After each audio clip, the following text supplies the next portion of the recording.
Yeah, so specifically March 16th of last year, 2025. It's a long day. Dallas and Birmingham and Texas and Alabama have one thing in common. We can have crazy weather. When it hits, it hits. So it was a day of tornado warnings and, tornadoes in the area all day. And we got through the day, and that night, literally about midnight, I actually just fell asleep on the couch because I just got through talking to the fire chief, and we thought we were in the clear.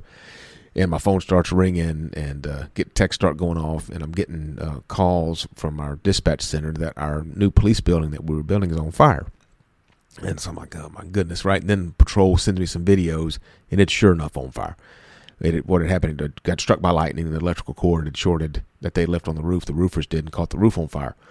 So look, I get up and grab some clothes, and I head out the door about midnight, and it's been raining and storming all day, so the roads are wet. I got to get out there to see what's going on. So turn the blue lights on. We're headed down the road I always go to work, and probably 6-7 miles down the road, I start getting into a little more residential area. So I slow down just a little bit, and I say I want to be careful. The roads are slick.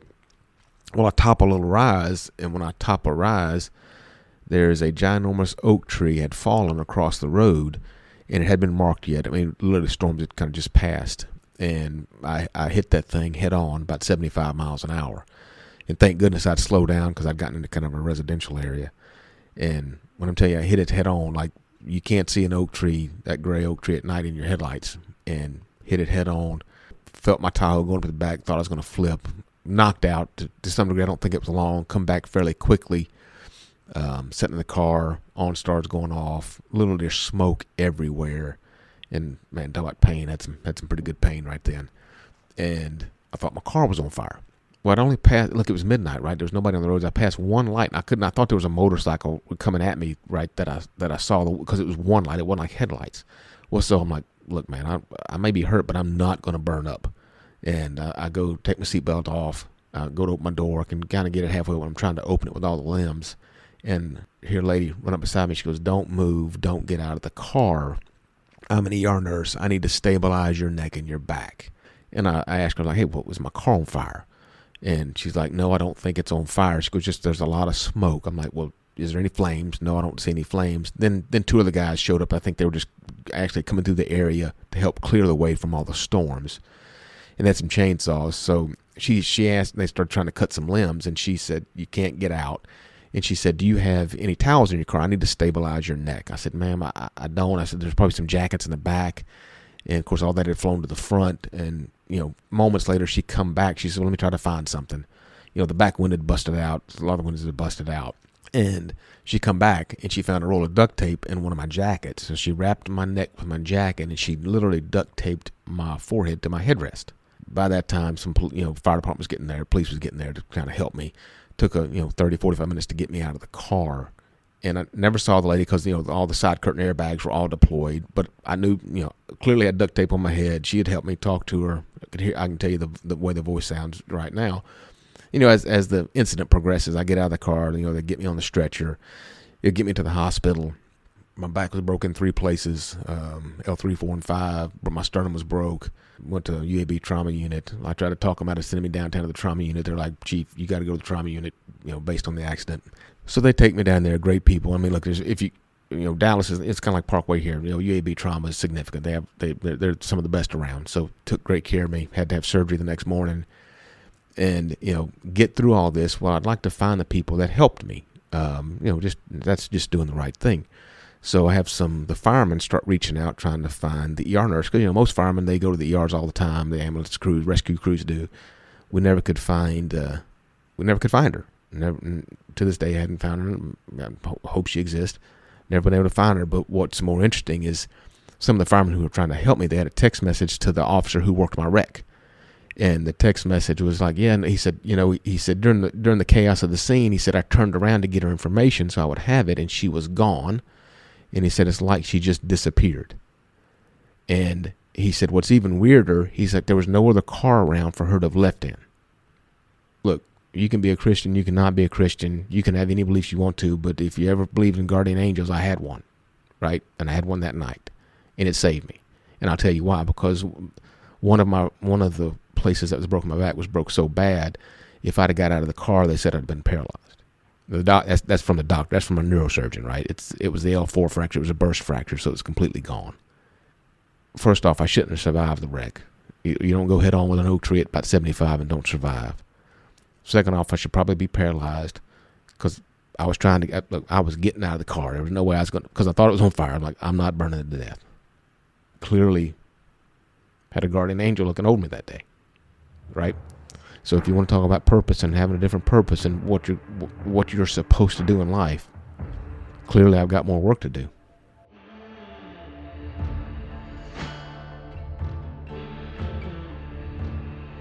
Greed kills everybody, right? Drug distribution is all about greed, right? It's simple economics. It's supply and demand. It's a business model. Where there's demand, there'll always be supply. And greed gets them every time, like it does every criminal.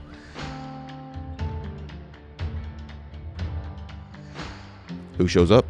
Rolling out with a shotgun? Corrupt security guard. And we're on our radio, we had our portables with us, right? And we're hollering, for DEA to send us some DPD help, right? Because that's who's coming, right? Like, we need some help, shots fired, get DPD here.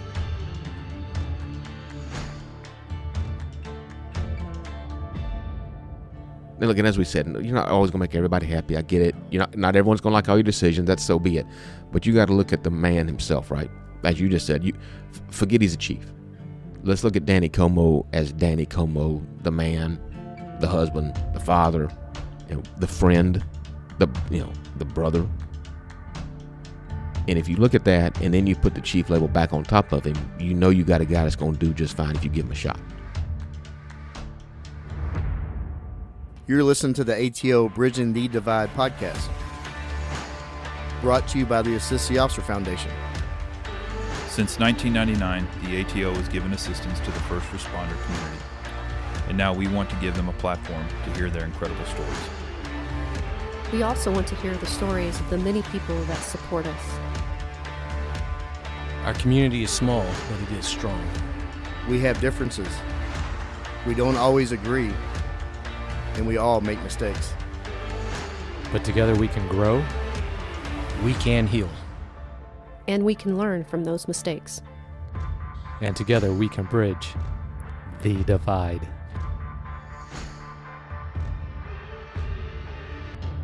Inside the chambers of the Hoover City Council, a new chapter in the city's history quietly began. With a unanimous vote, Clay Morris was appointed as the next chief of Hoover Police Department, one of the Southeast's most respected law enforcement agencies. A leader shaped by more than 3 decades of service, Morris began his career with the Sheriff's Department before serving 25 years with the DEA in leadership roles across the country, including overseeing operations throughout Alabama. But in this moment, the resume mattered less than the responsibility ahead, because stepping into Hoover is no ordinary transition. Standing before the council beside his family, Morris spoke with humility, honesty, and resolve. He acknowledged the weight of leading a department with such a strong reputation and made it clear he understood that trust and respect are never automatically given in leadership positions. They must be earned. Morris pledged to lead with an unmatched work ethic and spoke of Hoover standing on the edge of a transformative new era for the city. His message to the men and women of the Hoover Police Department was simple. Give him the opportunity to earn their trust, and he would dedicate himself fully to leading alongside them. And with that, Hoover's next chapter officially began. Chief, welcome to Dallas. Thank you, sir. I'm thrilled to be here and I appreciate you inviting me. We're going to get into your history in Dallas, but you've got I was reading your bio, you've got a pretty extensive history here. You knew a lot of people that I grew up with, the narcotics side. Well, it's funny you say that because I thought just seeing you online and seeing your presence, I was like, well, we're probably from close to the same generation. And look, I cut my teeth with DEA here in Dallas and came over as a police officer from Louisiana and luckily partnered up with some great DPD guys. Man, we had a great time. Yeah, we got the old Barry Ragsdales and and Kim Sander and Tony Gibson's. I mean, we have a lot of history that they've since retired, but sure. I was reading your bio and I was getting excited about this, but we're gonna get to that. I always start at the top of the guest. Can you kind of talk about where you grew up and about home life? Sure, great, man. Look, again, thank you for having me. Home life was in Louisiana. Look, I'm a Louisiana boy, just like Chief Como. Born and raised really half my childhood years in Monroe, Louisiana. then moved to Shreveport, Louisiana for a minute, then really settled in Baton Rouge. Grew up with a great family.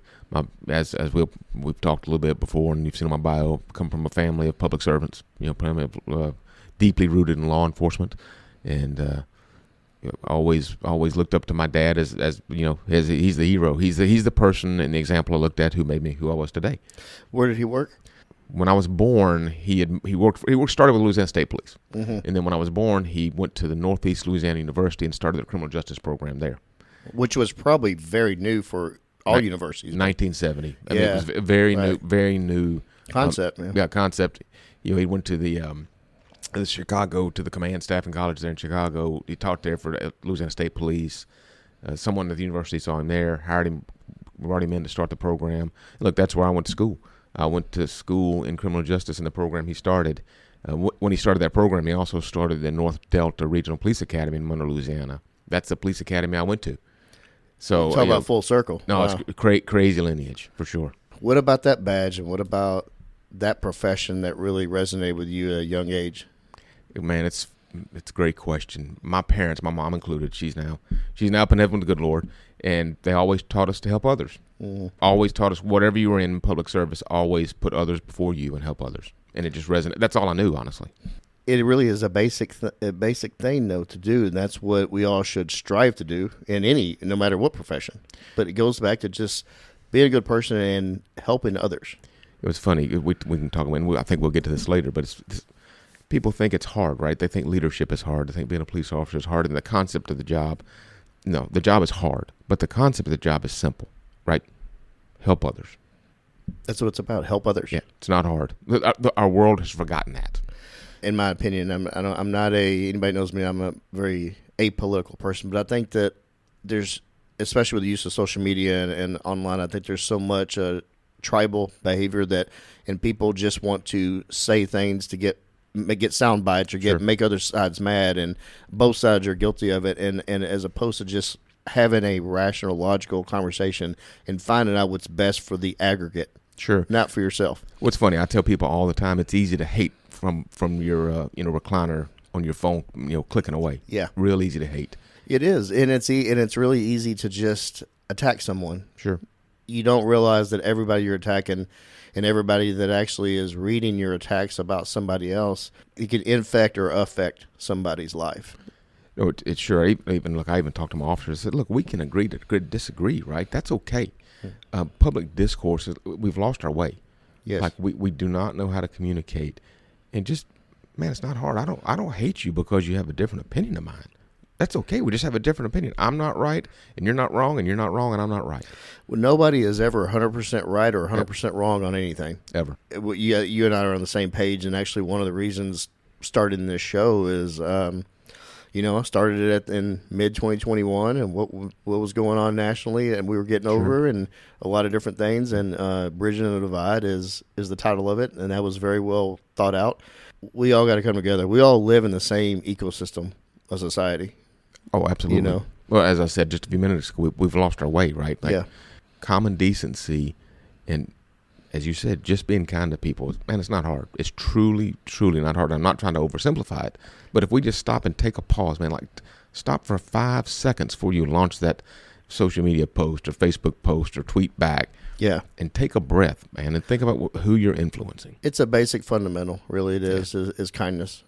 Well, you're right. We have a lot to, but going back, I'm a big, just like yourself, I'm a big history buff, and just driving in this morning, I was listening to Brett Baer's new book, his new book about the founding of America, and it's really interesting of how going back to the roots of this country, that there's always been discourse. And if anybody thinks that we're all gonna read from the same hymn book and always agree, it's a fantasy. But it is something you should always strive to do. Sure. Look, again, we're not always going to get along, and that's okay, right? It's how you treat each other when you don't, and it's okay to agree to disagree. Absolutely. So you're the youngest of 3 siblings. I am. I'm the youngest. My brother's the oldest. We've got a sister in the middle. We're all 4 years apart. My brother's been in law enforcement his entire career. He's a chief of police in Louisiana also. Oh, wow. What's his name? Give him a shout out. Yeah, it's Todd Morris. It's from St. George, Louisiana. Actually, they created a new city on the suburbs of Baton Rouge, on the south side of Baton Rouge. He always worked for the East Baton Rouge Parish Sheriff's Office, where one of the places I started as well. And when they finally formed the city, the laws in Louisiana, the governor has to appoint the first chief of police. So he appointed my brother. And he's now the chief, and they've got a mayor and council, and he's starting a new department, a new city from the ground up. It was immediately the 5th largest city in Louisiana, about 98,000 people. When I went to high school, Frisco was it was like a 3A school, and now it is home of the Cowboys. And it's like a super city. No, when I was here years ago, Frisco was just as you said, a baby. Yeah, just starting. Yeah, it was an little infant city, and now it is the place to be in North Texas and growing. Oh, sure. Sure. And my sister, she's an educator, and okay. My mom was in education as well. My mom was actually the manager of our school cafeteria when I was growing up. And so I saw her every day. Before that, when I was a little kid, she worked at the State Police Crime Lab. So if I was sick a day from school, I would go with her to work and sit in the conference room with the crime lab. So I've literally been around public service and law enforcement my entire life. Just in what you told me in the last 5 minutes, you have been immersed, and your family has been immersed in positions that affect so many others and mentor and inspire so many others. I mean, you're in the education system. I mean, how many young minds are you there to influence? And they're going to grow up to be hopefully our age, and in the early stages of life, that defines who they're going to be. Sure, it's crucial. Look, I think COVID proved to us like staying at home and not being in school is not a good thing for young minds, right? No, my daughter was starting kindergarten in that year, and it was tough. That was very rough. It wasn't good for people to be not at all isolated either. I'm reading your bio. You were always going to get into law enforcement. It sounds like it was a foregone. No doubter. No doubter. Can you talk about where you applied? Sure. When I was going through, I did the 4-year degree plan, right? Like we all did at those days, 5 years and 2 or 3 universities, but we got through it. And my last year, I actually quit college my last year, and my dad said, "Okay, if you quit, well, the last year's on you." So what's not in the bio is I worked for the Department of Corrections my last year to get through my last year of college. And when I got through my last year of college, I said, well, maybe I want to go get a graduate degree, master's degree. Well, they had a program back at Northeast where my dad founded the program many years before. That's crazy. And you had to have a full-time job in law enforcement for a graduate assistantship, right? So I could get some of it paid for. So I was like, man, what am I going to do? I can get it paid for. I'll go back, start working, get my master's degree, and kill 2 birds with 1 stone, so to speak. So I went around. Obviously, my dad knew all the chiefs, sheriffs, everyone there, and the city marshal. He said, "Well, go talk to Marshal Wenzel." I said, "Well, I'll go do that." And I talked to the chief. Was working through the process to get hired, but I had to get hired in. Semester started, right? So I had to have the job to get the scholarship. And the marshal said, "Got a spot for you. We'll hire you, send you to the academy, and it'll fit with your education." And that's how it took off. You're working around a very unpredictable group of different types of people, and a very, very diverse group, and also it's starting off your training your mind to be in a hypervigilant state. It's funny. I tell people all the time, especially the young officers. I tell them, look, I learned how to deal with people in the prison without question. Yeah, I'll say that I worked at a mental hospital here in Terrell State, and you talk about unpredictable people, and I really think that helped me get acclimated to unpredictable person and violent person. Sure. Well, look, the Correctional Officer Academy for the Louisiana Department of Corrections is at the Louisiana State Penitentiary in Angola. Especially that long ago, that's no joke. There, it's not a place to be, right? There's some serious people there. 5,000 convicts, and over 80% have life or greater. Yeah, they don't have a lot to lose. No, and they don't. Yeah, wow. You learn real quickly when you're in a dorm of over 100 how to deal with people. Yeah, and how to protect yourself. Absolutely. So where did you ended up applying after you did your stint there? So was got through graduate school, right? So that was in the the mid '90s, and worked at City Marshal's office. I was assigned to the local drug task force there. So I was a narcotics investigator. It was the Metro Narcotics of Ouachita Parish. Well, shout out to those guys. All my buddies we worked with back then are now chiefs and sheriffs in Monroe and Ouachita Parish and Ruston. So they did something right. It's another full circle moment. Yeah. And 2 of them went through DEA as well, and retired and were back. So did that for 2 years. The federal government started. They had a hiring freeze for many years in the early '90s. 95. It's very common, even in Dallas. We had Sure. that. Yeah. Yeah, 93, 94, they opened it back up, right, and I applied. And, federal government, God bless them, they function in spite of themselves. Hiring is very slow. So it took about a year to go through the process, and that was quick. And I'd applied with DEA, Border Patrol, and U.S. Marshals, right? Because really, if you think about it, in the mid-90s, man, there was no money to be. You had to go to work for the federal government to make any money. Right. Money and benefits and health insurance, right? I mean, I worked, and look, I really, and back in those days, I'd have done it for free, right? That's just what I wanted. That's just what I wanted to do. But I made no money. I mean, if I didn't have a security apartment and a take-home car, I wouldn't have made it. Literally wouldn't have made it.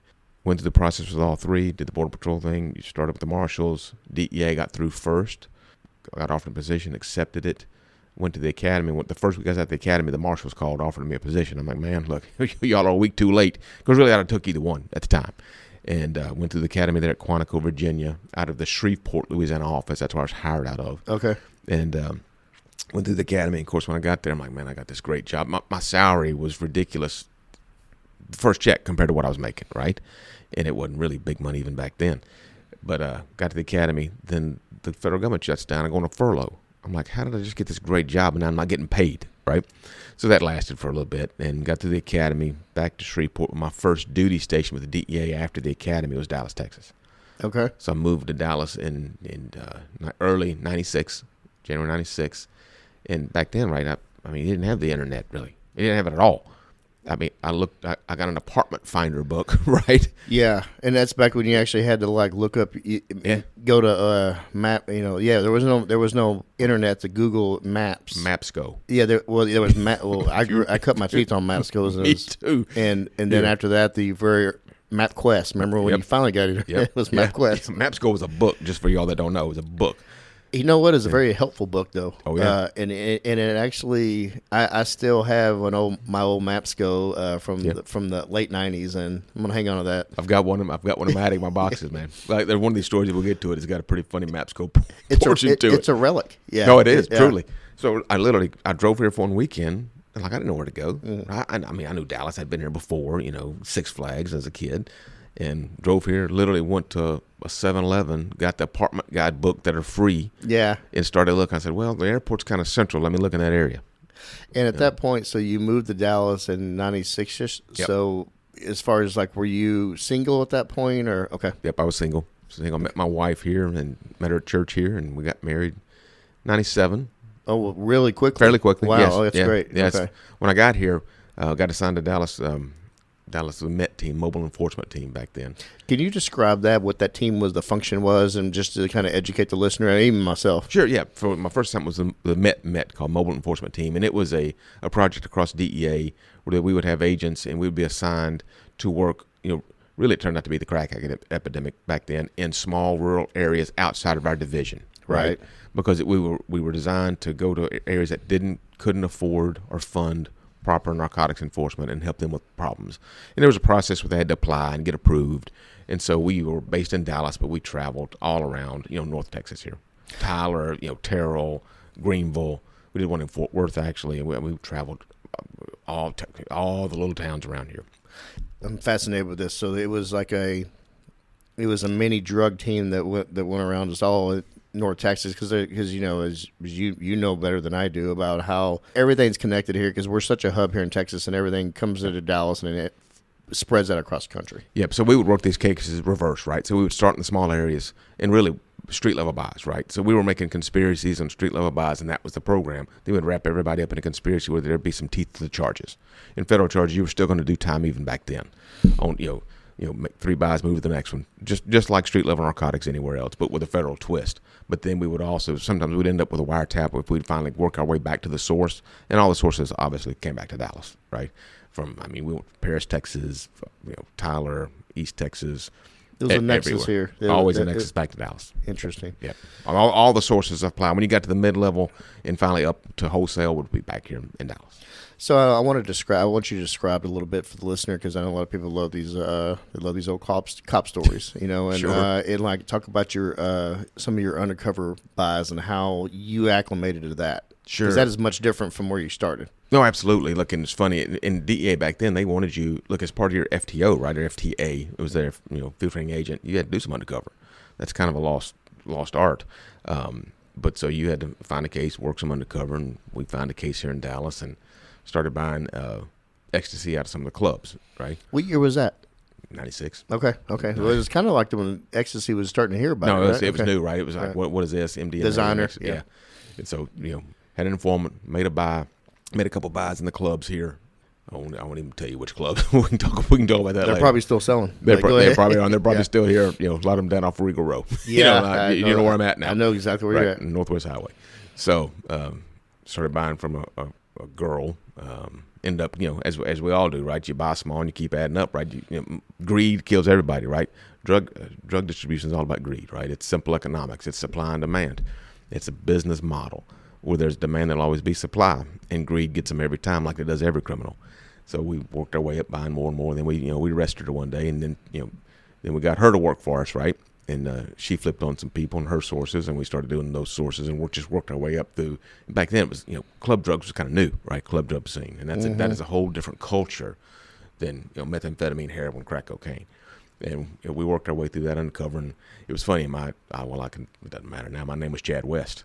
It was the first name of my best buddy and the last name of my other best buddy. So we combined them and we rocked and rolled, and it worked out. That's awesome. So what kind of look were you rocking back then? Oh man, look, back then it was long hair, but it was more mullet style long hair. Yeah. Well, now it's just like I have on a bunch of buddies here I grew up with in patrol, and then they went on to narcotics, and the first thing they do is grow their hair out long. Yeah. And some actually found out they actually have hair to grow out. Oh, yeah. And then the facial hair, you got to get the had a little cool goatee beard. action, and Yeah. yes. Yeah, I made the mistake one time, shaved my head, and I was right after I got married. My wife about had a stroke. Yeah. It was me and my partner. He was the chief of police in Louisiana now. We're like, oh man, let's shave our hair and do goatees. Nobody's really doing that yet. What did she think about all this you were doing here in the drug scene in Dallas? It's a big city. Yeah, no. So she come from single mom, only had a sister, right? No concept about this world that I'm bringing to her. And, look, she adapted to it. It took a minute. One of these stories we'll get to was a shooting we had, and Dallas news media is everywhere, and I'm trying to call her because I'm out there, and she knew where I was at, and she adapted very, very well. I tell people all the time, only by the grace of God and my wife am I here, and she is the reason my children are highly successful now because of the job I had, without question. Right. But it was a total shocker to her. I bet, especially because she grew up here in Dallas. She did. Okay, Yeah. so she did the Bedford scene. back then, Bedford Grapevine. Yeah, it was on the Bedford Grapevine is the outskirts of that, and then actually, Grapevine is still a pretty nice part of the area. Yes. Yeah, And back then I would imagine it's very nice. Chief, I gotta ask you, because you were starting in Dallas as I was starting my young DPD career, January '97. You were just getting going in the seedy underworld of Dallas, and you were working with local law enforcement in Dallas, and this area is the biggest department in North Texas. From the outside looking in, you're looking at your DEA, you're looking into the Dallas PD snow globe. What was the perception of how Dallas PD was back then? Oh man, it's good. Perception is very simple. Great partner, great partner. There's no way you don't partner with Dallas back then, right? I mean, again, even if you're working the outskirts of the outer counties around Dallas, it's all coming back to Dallas. All the sources are here. And your narcotics department back then, a lot of them were signed to DEA. And even the ones that weren't, we would work with them, and your SWAT team worked with them all the time, always executing warrants for us, trying to help them. They helped us, when I'm talking about a ton. I've been to more briefings at the SWAT office than you can imagine back in the 90s, right? I mean, well, I tell you what, I'm going to be sending some of these photos of us together to people like the Steve Clackett's of the world, and he's actually come on the show. You got to listen to his, his episode, and him and his wife came on together. And I mean, Steve's been on as a co-host multiple times. Really? We love some Steve Clackett, but you working with our narcotics, because our narcotics at that time was coming off the heels of the Jamaican drug wars here in our city, and very violent. The most violent time of Dallas was the mid-90s. And then you're coming in, and we have some really SWAT legends from that era of SWAT that you were growing up with. A fun fact for Dallas SWAT, to shout out to them, I went to basic SWAT school, and Dallas SWAT came over to Louisiana and taught the school. Wow. That's like 92. Oh, man, I bet that 93, was... 92. Yeah, and you probably know... remember Scott McDonald, the commander. You know the names. He would not know me, but I certainly know who you're talking about. Yes. Yeah, so I had a history and evolution of Dallas SWAT episode as a two-parter. Yeah. Claggett and the commander were on with two current SWAT guys, and it was a great history lesson in our and actually the history of SWAT for the country, but also for this city. No, I was just about to say that they were one of the founding teams across the country that really took SWAT and tactics and operations to a different level, right? Just because of the sheer volume of work you had to do here. Yeah, well, you saw it, you had a front row seat to that. You got a Dallas SWAT meth lab story. Can you talk about that? Sure, man. It's a crazy story. Late 90s, headed home. I don't even think I had a cell phone at that time, right? We had pagers. Then we had the old alphanumeric pager where you could get a message. And shout out to Tim. I was too poor to have that, by the way. Well, that's only because DEA gave me one. Let me be clear. Tim Richards, one of my buddies in Group 2, and we were the lab group. He texted me, and I called him. I just gotten home out in Bedford, Friday, crazy traffic, right? And he says, hey, he said, Dallas PD just called, and they need us to come. They got a barricaded person. They need us to come execute it and deal with that situation. I said, do what? He said, no, it's a barricaded person in a meth lab. I was like, okay. I said, look, man, first off, Dallas PD SWAT never called DEA to come help them on a barricaded person. That's the other way around, right? I'm like, holy smokes. And it's Friday. There's a thing in the federal government, Federal Friday, right? You're trying to find people, right? So we literally find three of us. It's me, Tim, and Keith Bishop. And Keith Bishop's, he's a legend in DEA. He's been around here, played for the Denver Broncos. Many people here know him, lived here, taught me a lot. So it's us three, and that's it. So we get down to some cul-de-sac, South Dallas, and DPD SWAT's there, fire department's there. I can tell right off it's not too crazy. It's just kind of a loose perimeter, nothing crazy. But they're like, there's the house. The meth lab is there. He was in there, and they took off running. I'm like, well, okay. So we're like, man, all right, well, we put our gear on, right? We didn't put on SCBAs. We put on some APRs. And like, all right, let's go. Three of us. I said, we'll figure it out. Let's roll. So we go in there, and the meth lab is kind of in the kitchen garage area. So we kind of render it safe real quick, make sure it's not going to blow up on us. Because back then they were real meth labs back then, right? It was no joke.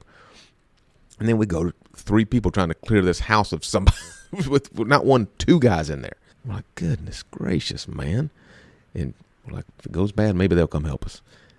So we get to the back room of the house, and we don't find them anywhere. I'm like, man. And then we look in the last closet in the back bedroom. There's a hole going down the crawl space. Yeah. Right? And there's wood floors, older house. And we're like, well, we ain't got no choice. We're fixing to cut a hole in this floor.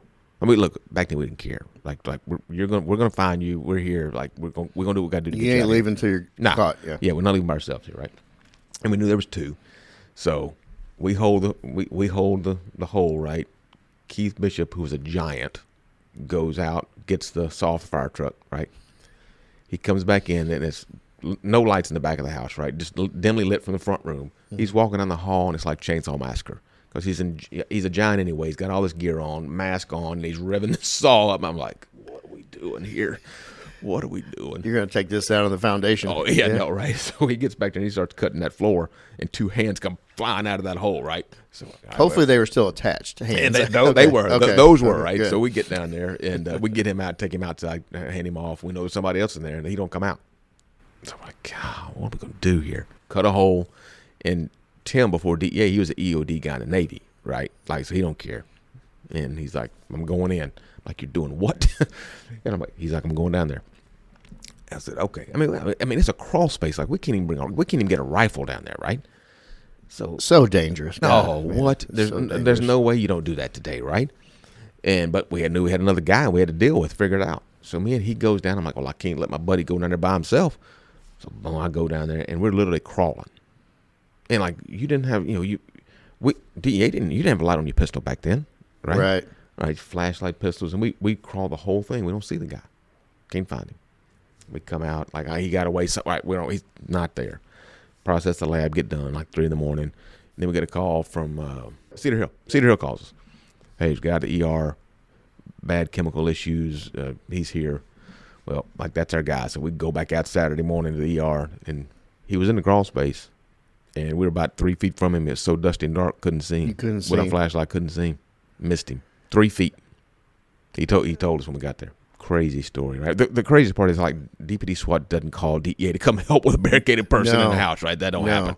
Well, and you're talking about this. So I was thinking about meth labs, the way they were used back then. How common was that? Like that, those kind of meth labs at that point in the late 90s. So it gotten so bad. So I was in the lab group, right? So it gotten so bad, so we had red phosphorus labs and Nazi labs, right? There were two back then. Red phosphorus, then went to Nazis. This was a red phosphorus lab.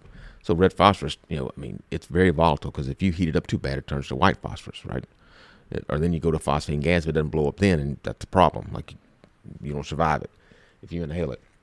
And we would go literally at the peak of it in the 90s. We'd work all night. We'd go from lab to lab, and the cleanup crew would just stay in town. There were that many in the Metroplex area, right? Oh my gosh! I'd imagine that looking back now we have all this new technology and cleanliness, and I can imagine that there's no telling what kind of chemicals you tracked away from there, getting back in your car. I tell people all the time, I'm lucky I don't have like a thumb growing on my forehead. Yeah, truly. Lucky, I mean, really. Truly. Yeah. Speaking of volatile chemicals, I'm reading about a PCP case in Oak Cliff. Can you talk about that? That's another crazy one. Yeah, shout out to Mike Ferguson. He's my junior partner, training partner. We got in a shooting here in Dallas with him also. Yeah, working a case, right? Meth case, had an informant buying PCP. It was funny. PCP kind of got hot right there to late 90s, 2000s around town. I mean, that stuff is no joke. Right? Yeah, people that's when we start seeing it. They don't know how bad that is, right? And they don't know how bad the effects are when you're trying to deal with someone who's on PCP. And so we're buying some PCP, and and back then they'd put it in Snapple bottles. If you remember old Snapple bottles, because you wouldn't know it was yellow, looked like yes, sir. Lemonade or apple juice, right? In Snapple bottles. So we're buying it. We end up, we increase the amounts, right? We go do a buy bust, and we're in Oak Cliff, old apartment complex, and the guy's going to bring it to our informant in an apartment upstairs. So we're set up. I think DPD SWAT may have been there. They were going to hit the house. We were going to take the guy in the driveway. They were going to hit the house, right, or the apartment. And guy pulls up. One guy goes upstairs, delivery's made, signals, everybody gives a signal, and I think it's SWAT goes up to the apartment, and we secure the car because somebody's in the car, right? And this big old dude, we're on him. We got the car blocked in. We're hollering him to get out, and he gets out, and he's taking his last toke of a big Sherman cigarette. And I said, this is fixing to be a problem. Describe that. I know what a Sherman cigarette is because can you describe it for the listener about the time how that was used? Yeah, man. So Sherms they called them Sherms back then. Yep. The old brown, like cigarello type cigarettes, right? And you always knew if you found some Shermans in some tinfoil, right? Don't touch them because they've been soaked in PCP. Absolutely. And you can't touch PCP without gloves on them. It's absorbed. It'll absorb through your skin, right? It's funny you say that because I take for granted people know what Sherms are. Sherman cigarettes, right? You're doing it. Now it's come in a little box. Yeah. They were a little box with a fancy lid. Yep. Yeah. And look, they did the brown paper because the white paper would just dissolve in liquid. So the Sherman brown paper was thicker and it would hold the PCP. And he was taking his last hit. And he was a big dude. I said, oh my. Of course, it had to be a big dude. Oh, it's always a big. Look, I'm not a big guy, right? It's always a big dude, bro. And Fergie, my partner, I'll just say we got him secured. I'll leave that there. Okay. And we're getting him out of the car, and we look up, and we're at Oak Cliff, man. And we look up behind the road, and there's a dude riding a horse bareback through Oak Cliff, coming right past us. And I'm like, did we just see that, or did we touch the Sherm? What's happening here? Hallucinating. To this day, I have no clue where that guy on that horse come from Oak Cliff. Like no clue. He probably didn't. He probably wasn't real, and you did get you got a whiff of that Sherm. Yeah, that was either that or the meth lab, right? One of the two. But I'm telling you, I got witnesses. That dude rode bareback through Oak Cliff on a horse. I'm like, it's just the crazy thing you see. Was it a getaway? I think he saw what was going on. He was moving in the other direction. He's getting out of the other neighborhood. He was not at a walk. I'll say that with the horse. Yeah, it's bringing back a lot of memories for me in late 90s, early 2000s of working out in Oak Cliff and the rise of PCP. And you go hit a weed house, usually it was a combination. You'd have weed and PCP. Yeah. It's man, that was it's crazy to see that rise, and all of a sudden it kept coming. Kept going.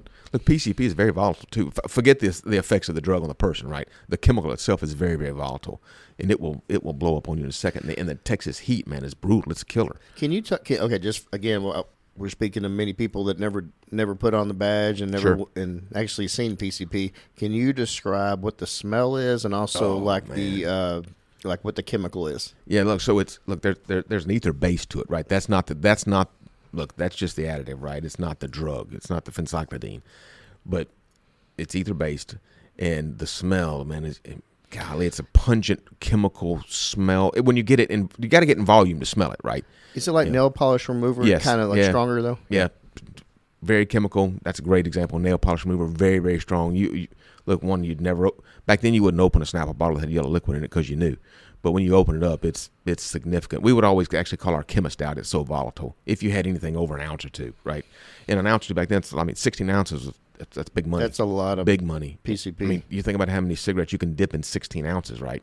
And sell those cigarettes for like $20 a pop. Oh yeah. Yeah. No, we used to, and we would finally work up, and we did some search for it. We found like 5 or 6, Snapple bottles full, 2-liter bottles full, and you got your guy when you're at that level. Yeah. Well, there was a house we ran up in South Dallas. It was over there off Crozier and Hatcher, and we saw him grab like a big Listerine, one of those big tall Listerine bottles, but it was full of yellowish looking. We knew what it was. Sure. He takes off to the back, so we're trying to muscle open the burglar bars and the door, and the time we get in there, he had already poured 2 full of the Listerine bottles down the sink, and there was 2 others sitting there that he hadn't got to, and then a ton of tiny vials. That's the thing they would do. They would get these eyedroppers, and they'd put them in these tiny little brown vials, and that's how they still sell them. But the smell of that house after he had poured so much down the drain, and we all were sick. Oh, you're sick. You can't stay in the house. There you go. I was surprised. Looking back, we probably should have went to the hospital. Because we exposure without question. I threw up. Oh no, you will. Look, and it doesn't take a lot, as you know. I mean, look, people, they don't believe you, right? But a Listerine bottle is a significant amount of PCP. And back then, we didn't really make PCP in Dallas, right? We didn't have PCP labs per se. It was coming from L.A. Our cases it was getting here from L.A. Back then. That's a long time ago, right? We made every other drug around here, but PCP we didn't have too many PCP labs. So we had one call one time on a PCP true lab in Dallas. Yeah. That's back 90. There was a funeral home, and it was a front in here in South Dallas, Sure. and they were running the embalming fluid. They were running PCP out of there. Yeah. It's funny you bring up that embalming fluid, because people would always try to scam you and use some of that embalming fluid for it, right? Yeah. That's the fake PCP. Yeah. But well, I won't say that. I'll be quiet. I'm sure to get you high. You said it, I didn't. So there you go. There you are. Yeah, without question. Chief, you got so many. When Como told me about getting you on the show, I had no idea you had so many close ties to Dallas until I started reading your bio, and I'm like, literally, we were working almost parallel careers at different levels, obviously. And I was out on the streets and hitting some of these houses that you were looking at you were looking at the dealers of the trap houses I was messing with, probably. Yeah. No, man, look, it's funny, I have again, and I do want to say this to anybody that happens to listen. It makes me no better than anybody else, man. I'm just old, and I took full advantage of my job. That's it, man. We just had a great time. I'm not any better than anybody else. We just worked. I believe when it comes to this job is you can do a lot of different things. You can work at your own pace. You could pave your own path. You could work as hard or as little as you want. Sure. You really get paid the same. And there's not a lot of motivation other than self-motivation to do above the minimum. And I look at this job, and I still look at this job in my new role as I'm close to my sunset, that you really need to get the most out of this life, just like your overall life, because this law enforcement life is finite. 100% finite. There's an end date. You hear me? There's an expiration date on all of this. Everything. So look, in life in general. And we can't go down that road, but I've seen too many people die, and I've watched them take their last breath that they should have took 30 minutes ago. Yes. You're not going to die before it's your time. And when the good Lord says it's time for you to go home, that's when you go home, period. Speaking of that, a lot of brushes with a death. You talk about a shooting you got into? I don't know if I was a good cop or a bad one, right? But I've had several. But I think it's operational tempo leads to that, right? Yes. The more you do, the more exposure you're going to have. Oh man, I mentioned him earlier, Mike Ferguson. We call him Fergie.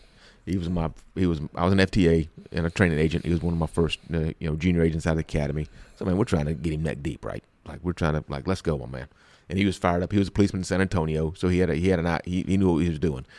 So we're working a case, we just get a tip about a guy selling coke out of some apartments in Oak Cliff, right? So we don't have we don't really have anything to go on. We do surveillance, can't catch the guy coming or going. He don't really sell out of his house. We just know where he lives and where he supposedly keeps his coke. We tried everything, right? So we're gonna say, hey, we're gonna do a knock and talk one day. We were bored. Let's go knock on this guy's door. So back then, right, 3 of us, we got plenty, right? 3 people go do a knock and talk. 3 people. It's a different time, right? Yeah. Now look, there are some policies DEA named after me, and this is probably one of them. Okay. But it was a different time. Wrote our ops, did it by the book. Wrote our ops plan, right? Did everything. Told everybody where we're going. Supervisor signed off on it. We go, and plain clothes, vest on, plain clothes with the badge, some ID, hanging out. And it's a nice apartment. It's Oak Cliff. It's nice. It's back then even expensive apartments, right? Right. And I'm sorry, not Oak Cliff, Oak Lawn. Yes, Oak Oak Lawn. Excuse me. And so we go up to the door. I get on the side of the door, knock on the door. Take a few minutes. We hear the guy walking to the door, and we say, "Who is it?" We say, "It's police, DEA. We need to talk to you."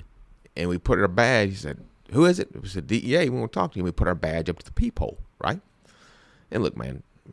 This voice, I'm a country boy from Louisiana. Like, I'm not coming here to rob you, right, with this voice, and not in Dallas. No. And you might be a hitman if that voice. Maybe that's a different conversation. Yeah. But and the next thing we hear is literally him racking his gun. Yeah.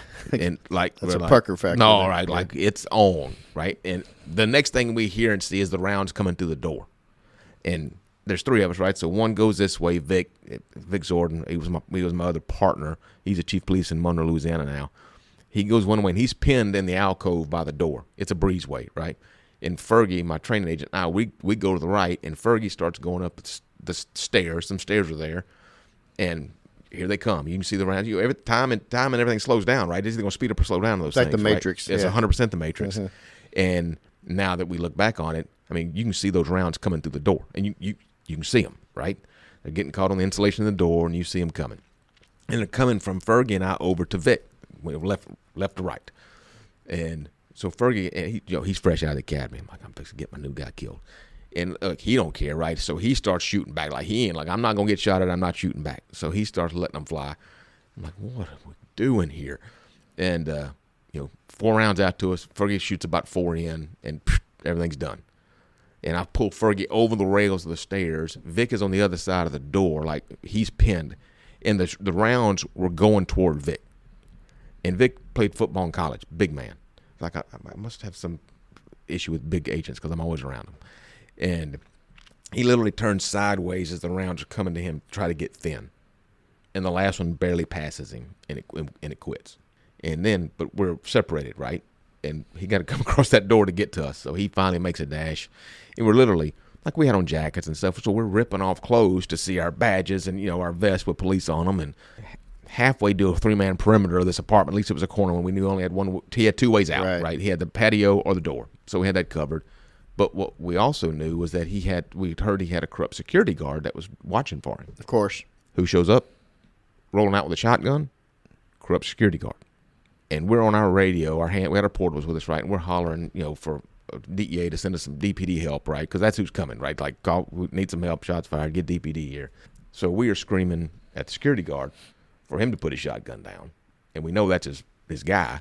Oh, we're assuming that's his guy because the security guard rolls up immediately.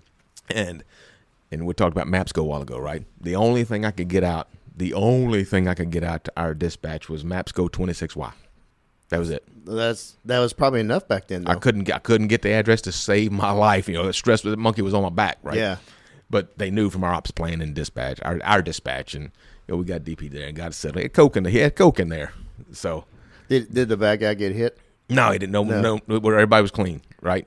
How many rounds were fired, if you remember? About 8 total, 4 and 4. Wow. Okay. And ours went through one of his bathrooms was right by the door, so it started hitting that porcelain tile in the bathtub, and they were all in the bathtub. Yeah, all of them fell right there. Yeah, but he had the angle on him. The bathroom would have been there. Big man, lucky didn't get hit. You can only get so small. You can only get so small. And right. He's big. Center in college, big, and he knew they was coming at him. And everything slows down. Matrix, right? You can see him like 1, 2. I can see him sitting here right now. And just a sound. Yep. And yeah. And we were in a breezeway, right? Yeah. So we literally thought he was shooting a rifle at us because it was just reverberating like crazy in that breezeway. And but anyway, I can't imagine how loud that was. No, it was loud. And especially we wasn't look. That was the last thing on earth we thought was going to happen that day. I want to get on something that just popped in my head just because you happen to be in the wellness unit.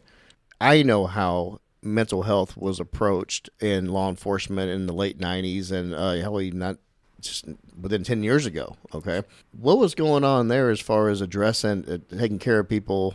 Critical incidents? Yeah. Sure. No, DEA has actually shockingly had a fairly decent history of working early on. Even in the 90s, we had trauma team members, TTMs, and you were voted on by your peers, and each division had several, and we would mobilize for a critical incident.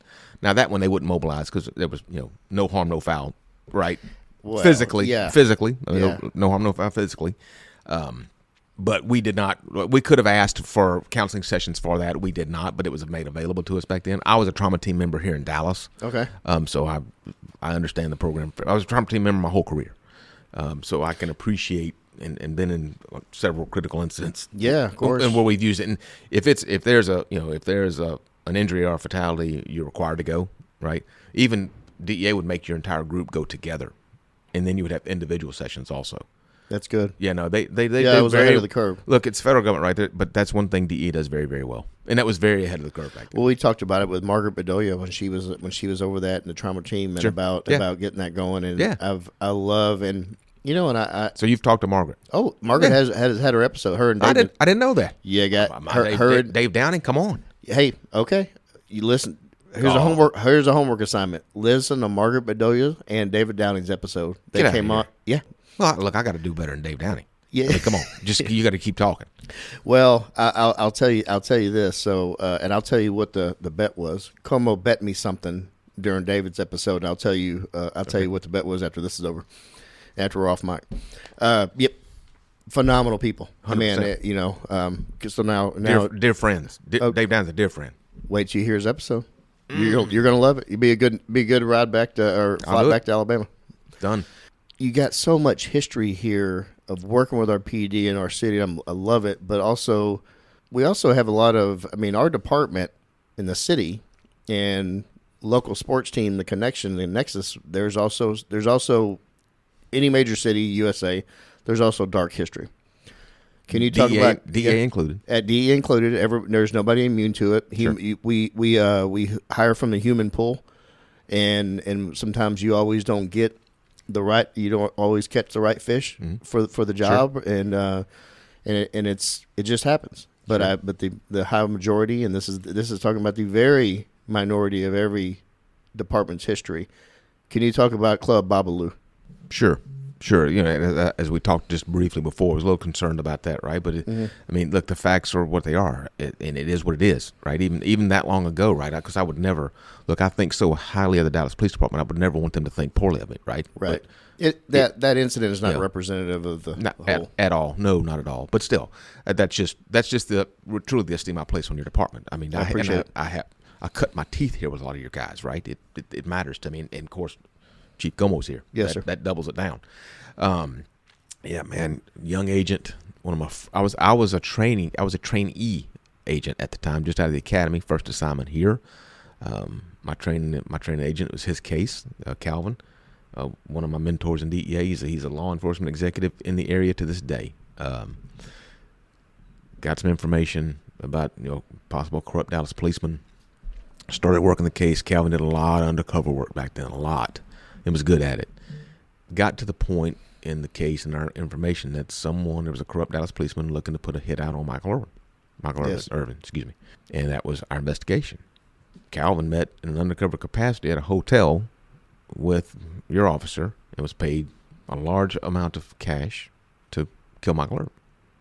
And I was outside in the parking lot listening to the kill. Me and another one of our partners in the group, because he was my senior agent. How chilling was that for you to hear that? Because you grew up in the law enforcement profession, and we all are human, but we are held to a higher standard. How did that feel? 100%. Look, you've got multiple emotions, right? Like, are you kidding me? You really doing this, right? Over, let's just call it what it is, over a stripper, right? Yeah. No offense to the industry. No offense to the industry, but it was over. It was over a stripper, and it was the audience is probably tired of me talking about this Dallas Cowboy documentary, but this incident is covered in that documentary. And when you and I first started talking, I had no idea that you actually were involved in that case. No, look, and it's one I kind of pitched to you lightly, right? Because I didn't know how it would be received. Right. And look, it was Calvin's case. I was a helper, right? And man, let me tell you something. You want to be nervous? Have a policeman come up, meet you in a hotel room, give you tens of thousands of dollars to kill a guy. Not to kill somebody that's globally recognized, and he was on a championship team and one of the best receivers all time. 100%. Who was going through his own problems at the time. We all have problems, right? Understood. But this was a crazy story, and I really can't wait to watch this documentary because the judge in Michael Irvin's case, because his case was actually going on when this broke. Yes. No, look, man, and again, then at that point, like, we didn't know where the corruption went, right? Right. And look, again, it was an isolated deal. It just is what it is, right? You just don't know what you don't know at the time. Right. You got to make plans for every precaution. Like, we're dealing with an armed policeman, right? And we're driving around undercover all day, and you could be stopped by any Dallas policeman one day, right? It was, man, you talk about, certainly operational security concerns during that case. Well, that led to us, they were selling coke out of Club Babalu. I'm going to imagine it's not open anymore. And what we started to do was we're trying to do a wiretap on that club. And the FBI has what's called a lock and alarm team, and they're internationally known. They're very, very good. And we wanted to put a camera in the office of that club because that's where they did the coke deals. And he was involved with that club, right? Whole case was combined. And look, I'm brand new to DEA, right? Like, I'm great at buying street-level drugs, and that's what I did in Louisiana. It's a different animal. Running informants. I got it. This, total ball game, right? So we did surveillance on Club Babalu. This is in the 90s. We had to do it for 24 hours a day for 30 days straight before we could use this team, enter the club, install the camera in the middle of the night. I mean, this is really Calvin. He needs to be telling a story. He's a case agent, but I will give all credit to him. Please note that. And his case. So obviously, look, you don't get a court to give you authorization to do a camera in a business. I mean, that's the significant level of probable cause you've got to get to, right? Yeah, it's RICO case type stuff. Yeah. From you see in movies. No, it is. Soprano. And look, he got it. Federal judge gave us authorization to do it 30 days at a time. And we sat on that place for 24 hours a day for 30 days, documenting every movement. We had to know where every key holder was. We had to know where every owner was that night. We did it, right? So the night comes, the team comes back from D.C., and they're going to break into the club for us and help us install the camera. Right now, it's TV stuff, right now. I'm from Louisiana. I'm like, man, I have arrived. And literally, so everybody had assignments, right? We had to put every key holder down. Had to stay on them the whole time. We never broke the 30-day surveillance till they showed up. They show up that night, and this is a funny story about Kim Sanders. And shout out to Kim Sanders.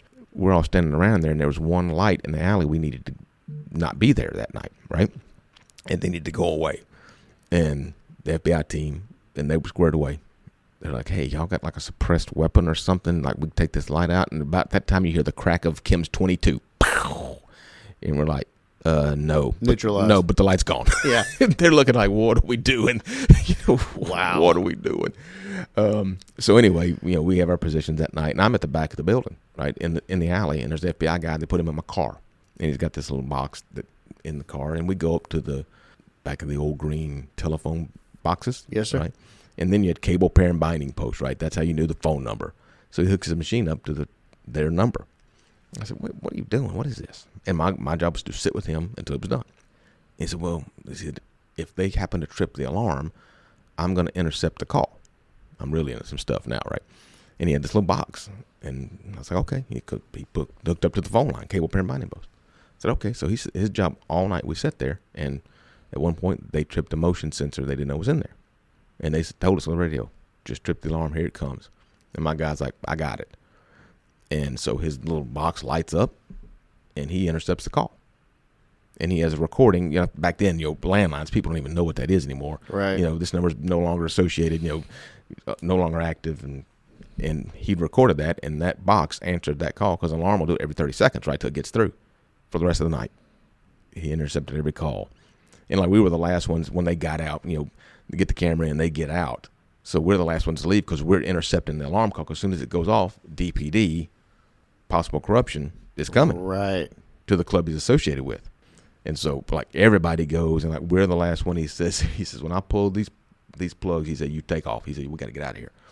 And we did and got out, and we were not compromised. And that part of it was a good case, but man.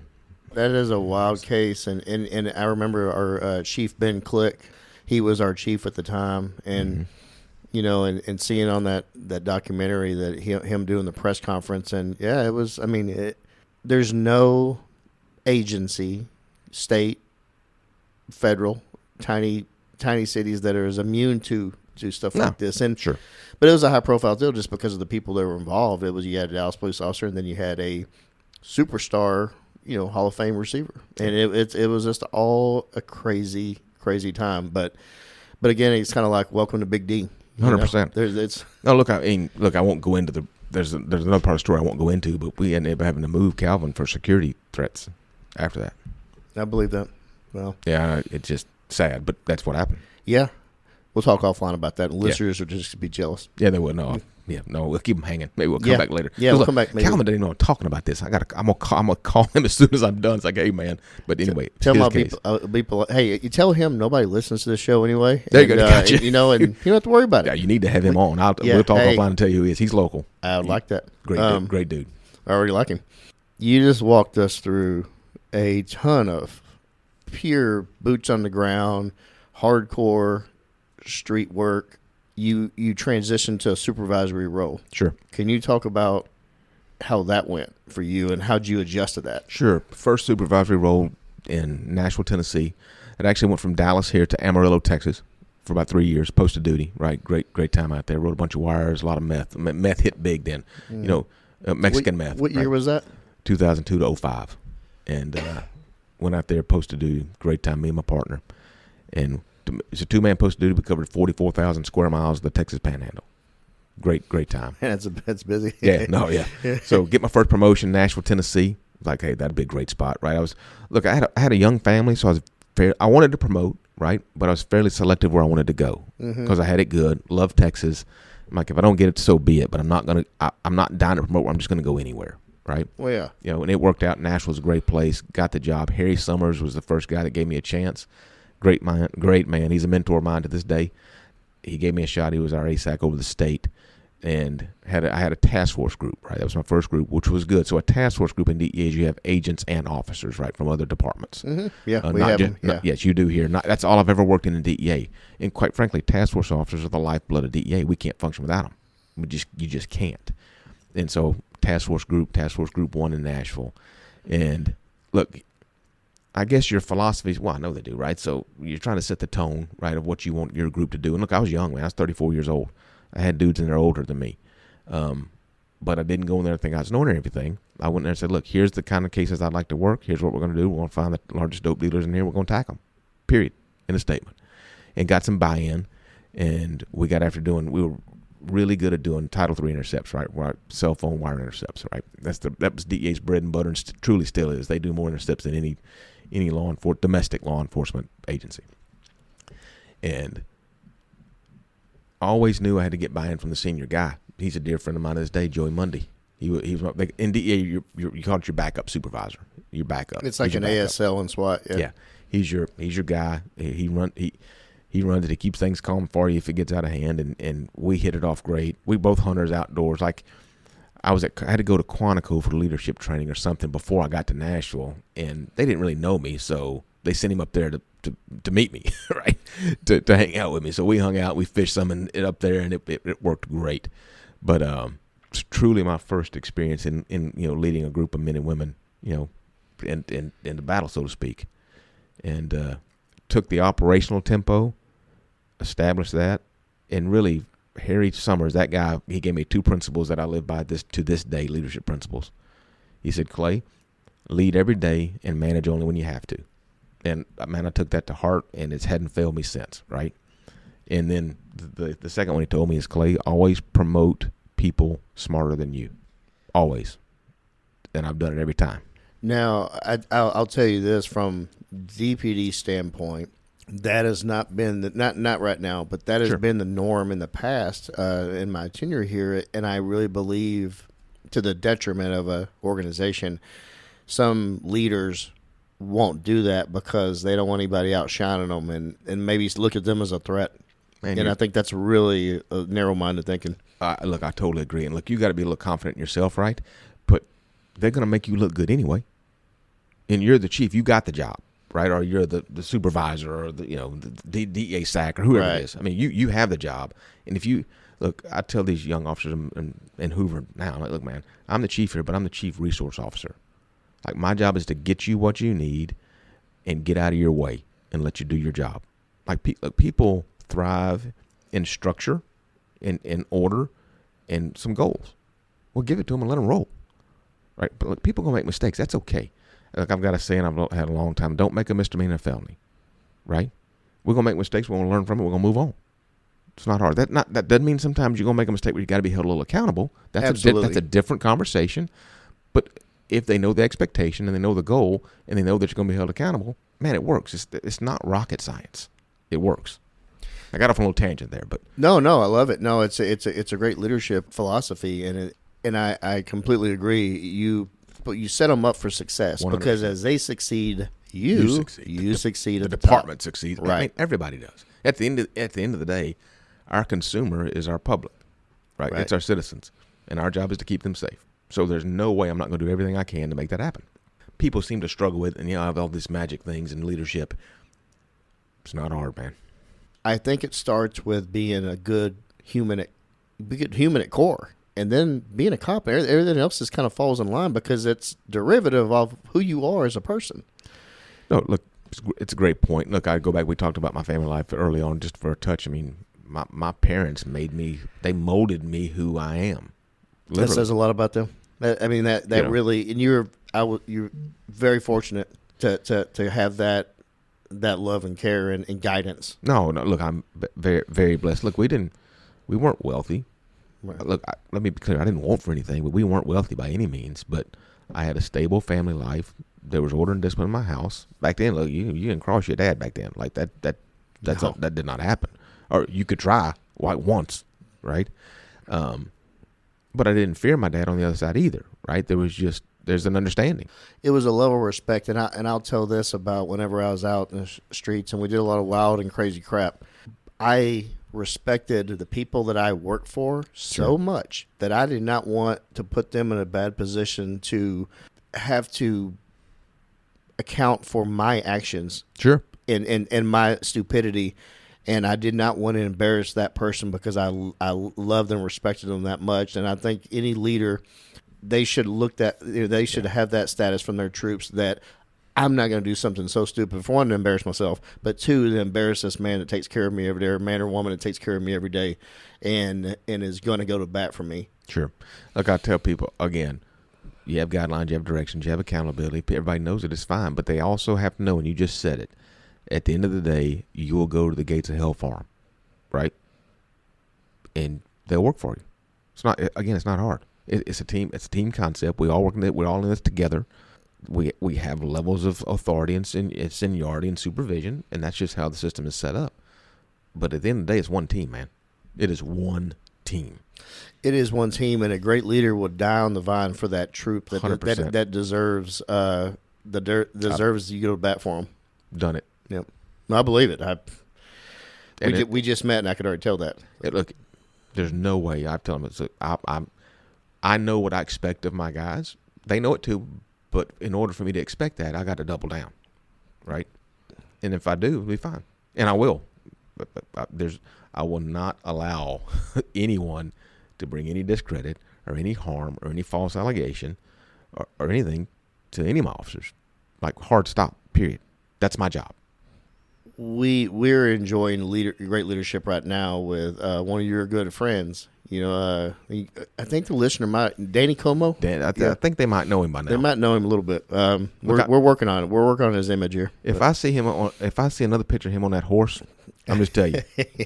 I send them to him all the time. Hey, you know what? I got some good videos of him on the horse, and I got you. I'll be sending them to you. I need them. You Okay. hear me? I need them. I got you. Great, I got you. Great man. Yeah. Okay. So I want to talk about the friendship with Como. Man, look, Danny and I have been friends for now decades, and I can tell you where it started. We always had mutual friends, always knew of each other, But golly, back in the early 2000s, well, when I first got my first supervisory job, he had just got a job in Tucson. So our careers kind of paralleled, right? I was in Nashville. He was a supervisor in Tucson. He had an informant. Man, he's a great one. I used him a long time. Great informant. And there's a money load in Nashville. And the informant knew it. It was on an 18-wheeler. And our mutual friends got us together. He's like, hey, because even in DEA, Dallas is big enough too. Look, you just don't call the duty person, right? Or just don't call anybody. Even in DEA, you got to call your guy, right? If you want it done right. Of course. Like you call your guy and it's going to happen. Danny called me. We laid the plan out. It's like, I got him. Send the informant to Nashville. Sent him to Nashville. Ended up taking the load off. It's like 115, 120K. Not a ton of money in our world, but a good lick. And from then on, we were just close, right? He's from Louisiana. I'm from Louisiana. We've got that whole background going. He's New Orleans. I was Baton Rouge. Grew up, and man, just became close. And then through our careers, we kind of went to headquarters at the same time. I was a little before him. I got out a little before Danny, and I got out from everybody in DEA goes to you go play the piper in DC whether you want to or not. And I got out to. What was that like going to DC? Oh man. Look, you got to go, right? It's a countdown clock. It's a math problem. Like, when your number's going to pop, and then you just try to get yourself in a good spot, right? Where you can fade it. DEA's got some offsite offices where you don't have to go to the main building in DC, it's in Arlington, right by the Pentagon. So I was lucky enough to get to an offsite office. Thank goodness. It beats the beat down commute. I had a beat down commute just the other way, but it was not right. To go downtown. And brutal, man. Look, I'm a Southern guy, right? Like Virginia, God bless you all up there, but we can talk about the Mason-Dixon line for a lot if you'd like to. It was different. The schools were different. I had certain, I had a certain standard. We're a Christian family. Our kids, what we do, how we raise them, was a lot different than a lot of other kids, and that's okay. People are different, but we have our values, and that's what we believe in, right? And sometimes they didn't align with most of the people around us, right? So it was really 2 long years for us, and. Got the chance. I was in our office of investigative technology, right? And I'm not a tech guy by any stretch of the imagination, but they needed operational people in the tech division because look, we had a building full of smart people, right? Like, but I mean, they wouldn't speak to you when you pass them in the hall because that's just not how they're made. Yeah. So you had to put some operational stuff. Like when I got there, I was astounded by what I saw that no one in the field knew they could do, right? Because it just didn't. It didn't. They never done it. Yeah. They've never done it, right? Sometimes you gotta get out of the office. Yeah, no, right? Yeah, holy smokes, and speak to people. Truly a great assignment for me because I learned a world about technology. I was in y'all's fusion center yesterday, and I was talking to one of your sergeants there, and looking at, I know enough to be dangerous, right? I know enough to speak the lingo a little bit, which I know a little about a lot of things. It's deadly, and great assignment for me, but I was ready to get out, man. That wasn't, traffic, brutal life, and get my kids back to the South, and Birmingham come open. SAC called me. I had a buddy call me and said, hey, you interested in Birmingham? I said, absolutely. Called the SAC then, who's in New Orleans. We had a conversation, got the job. Shortly thereafter, Danny got the job in Mississippi. So I was over Alabama for DEA. Danny was over Mississippi for Alabama. And Dave, after that, was over, Dave Downing, was over Arkansas. Man, what a triangle there. Man, look, that's truly some of the best times and worst at one point I had in DEAs with those guys.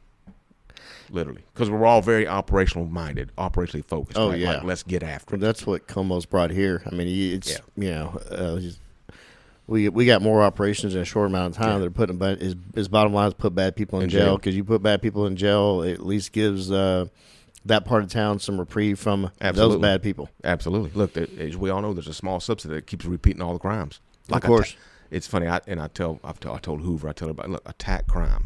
Like we attack crime, and I know we speak the same language. Me and Chief Como, like we don't play defense, like play offense, like get after it, make them feel uncomfortable. Like I can talk to you about constitutional policing and because I'm in a suburb, right? Look, thank the good Lord, we don't have a ton of crime. We're surrounded by some places that have high crime, so we you need a lot of bleed over. It's like do. Garland and Mesquite here. That's what we do. No, it's 100. It's exactly like that, right? And I'm like, hey man, we're not sitting back. Like I need blue lights on the side of the road. They need to know. And I said, look, we can be proactive and be constitutional policing, right? And there's only one group of people that's going to know it, that we're getting after it. And they look at me like I'm crazy. I'm like, look, it's the criminals. That's going to know. No one else will know because we're targeting the subset of people we need to target that are wreaking havoc, causing people to be afraid or scared. And quite frankly, it's an economic issue, right? in many places, because public safety is normal. People come here to be safe. Anyway, sorry, I got off on that tangent. No, I love it. And talking to you and talking to Como are like, y'all brothers, obviously, in more ways than one. So we've been called that by many folks before. I can see why. And he don't, I don't know the story, but he talked about this, about a hard time he went through, and you being his brother. Yeah. Can you talk about that? Yeah, man. So look, I won't go into the crazy details of it, but he was having a hard time personally and professionally. Some, I was having a hard time professionally. Both of us had a hard time. And look, you talk about getting emotional a while ago. I'll get emotional. That's how much I think about the guy.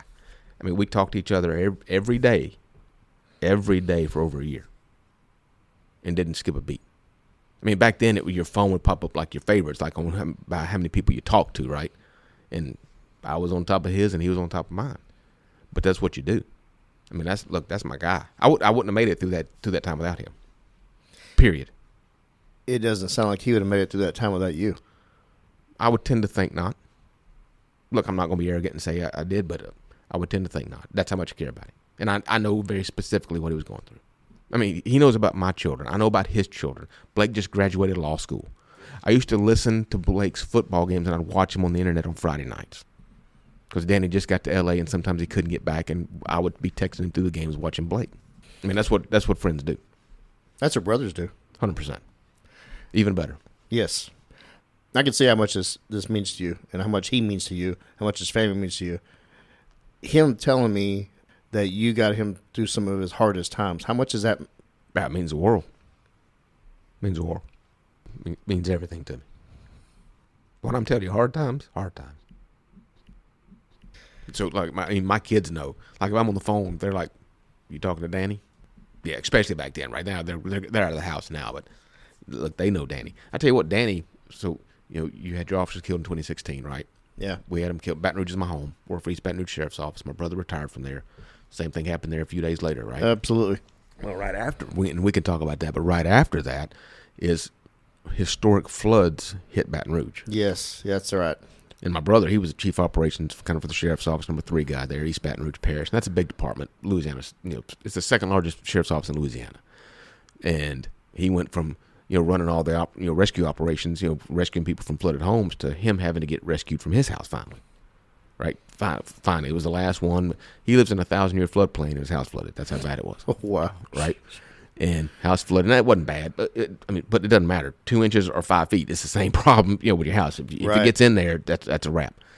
And so I go down there and help him clean, tear out his house. And, one day we're down there. Actually, I had left, but one day Danny Como shows up to my brother's house to help.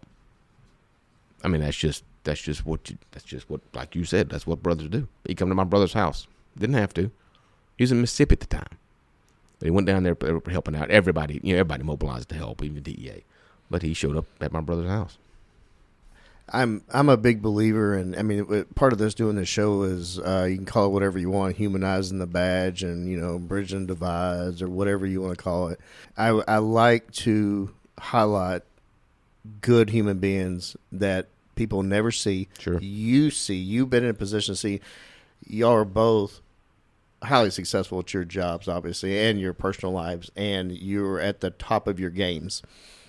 But a lot of the people that are on the outside looking in, they always want to point out negative things, right? Sure. But that's why I love to highlight these kind of stories. Go beyond a 10-second video you can watch of an officer playing basketball in uniform with a group of kids. This is real. It's impactful. What is funny, as we talked before we started, I said, when Danny we applied for this job, and we were talking, it was, he was keeping it very quiet, right? And as I told you before, I said, if they'll just look, we can talk about being the Fed. I get it, man. I've been the outsider, right? You're the Fed. You're coming in. You're not from here. I said, if they just give him half a chance, this will work out just fine. And look, and as we said, you're not always going to make everybody happy. I get it. Not everyone's going to like all your decisions. That's so be it. But you got to look at the man himself, right? As you just said, forget he's a chief. Let's look at Danny Como as Danny Como, the man, the husband, the father, the friend, the brother. And if you look at that and then you put the chief label back on top of him, you know you got a guy that's going to do just fine if you give him a shot. And you know he's a guy that's going to not only lead from the front, but pick up his sword and fight Let's go. for you. That's right. Let's get to it. I want to get into we're talking about chief positions and moving up. Sure. You start with Pell City. I did. Can you tell us about that? Man, look, Pell City was a great smaller department to get back into what I call real policing, right? So, look, again, the feds, we have our knocks, right? But I think and Danny and I have talked about this a lot. I can't speak for the other feds, but I can speak for DEA. Like, if you've got a guy that's been through the executive side of DEA, that's got some law enforcement background before DEA, that guy, if he's done the job right at DEA, he can come in and be a great chief. He can. We've now got several examples, and hopefully it kind of turns the tides the way people think about, I'm going to say DEA feds. I won't speak for everybody else. But DEA is really at its core, it's very blue collar, right? You have more operational, yes, yeah, than most other federal agencies. Yeah, we're just not copying your reports and sending them to get federal prosecution, right? We're doing investigations. We're in the streets with you, and look, I mean, sometimes it gets dicey in what we do, right? And so you have that aspect of how to lead through those times, right? You know how to lead operations. You know how to lead investigations. You know how to lead people. You know how to lead programs, budgeting, administration. It works, right? So look. A lot of times it doesn't matter if you're a true leader and you've got the experience, because experience matters, it doesn't matter what the widget is, right? You work around the widget. The widget stays the same, but you apply your principles and you scale them up and down. When I went to Pell City, 52 officers, right? That's a retirement job. Lake community, outskirts of Birmingham metro area. A friend of mine was president of the city council. Chief Spot come over and said, hey, need some help here, got an opportunity. Said, hey, retired, salary matters. Right, of course. Quite frankly, yeah. Look, and we worked through it. And I've told people at Hoover, best thing I ever did. Went to apartment, changed a lot, had to get it modernized. Changed. I mean, we did a lot. Brought on another gentleman from DEA as assistant chief. He was supervisor at DEA. He's been one of my guys from. Danny knows Chief Como knows him. Mm-hmm. Been one of my guys. Brought him to Hoover, and look. I think they will tell you, and I think, look, not certainly bragging, but we transformed the department. We instilled our vision, our values, our expectations, our operational tempo, and went from the ground up. And it got me back into law enforcement at a city level, right? Right. And look, it's a different beast. Yeah. But I had the background and experience where I can it's a different widget, right? I applied those to the widget, and it works. And it goes back to your experiences and who you are at core. It does. No, I agree with that. Well, absolutely. And it sounds like you did another good thing is getting somebody in you trusted to help you transform. Listen to me. A lot of people. So that's the argument in certainly large departments like Dallas. Do you pick the insider or do you go outside? And I think you see now. I think there's an argument to be made for going outside because you have a total different perspective, right? Well, you don't walk in the door with a lot of favors owed. You don't have loyalties. Mm-hmm. You don't know people. Look, you got to rapidly figure out who your workhorses are, right? Yeah. And those whose values and ideas and philosophies align with yours, and then you make your team and you rock and roll. Absolutely. But look, obviously, I'm a proponent from outside the agency because I've done it. But I certainly understand if you hire from within. I mean, I get it, right? And look. It's worked both ways. It does, yeah. Right? And look, people in command staff here, they get upset because they've maybe been passed over, right? I understand that too. Let the best man win at some point. Or look at it as like, work harder and my time will come, right? No, and look, 100% agree. Look, and this is not Dallas, just because you have rank in any department, just because you're there doesn't mean you deserve the next step. Yeah. Right? Oh, absolutely. Because I can show you in my background where I've succeeded. Not that I'm better than anybody else. I am not. I'm just stubborn and I work hard. My dad instilled a work ethic in me, right? And my brother's the same way. He's crazier than I am. So I'll say that, publicly on your podcast. Mm-hmm. But hey, he's been a mentor of mine. That dude's worked some crazy, serial killer cases, and I mean, look, he's a known in Louisiana. But it's just hard work, right? Roll up your sleeves, let's get to it. People that know that listen to this show, that they know my rank. I'm a slick sleeve, and sure. I've said here, and I have seen great supervisors. I've seen very poor supervisors, and I've seen people at my level, which is down at the bottom rank wise, how they respond to both. Sure. Well, it's funny you say that because look, everyone knows in every agency, no matter whether it's Dallas Police, DEA, Hoover Police, anywhere, you know the guys who have promoted through the ranks because of their work ethic, their knowledge, their integrity, and just flat out getting after it, right? And then you know the guys that haven't. Chief, you cut your teeth at Pell City. I did. And being big boss at a state level, and now you're at a different role. Can you walk us through that?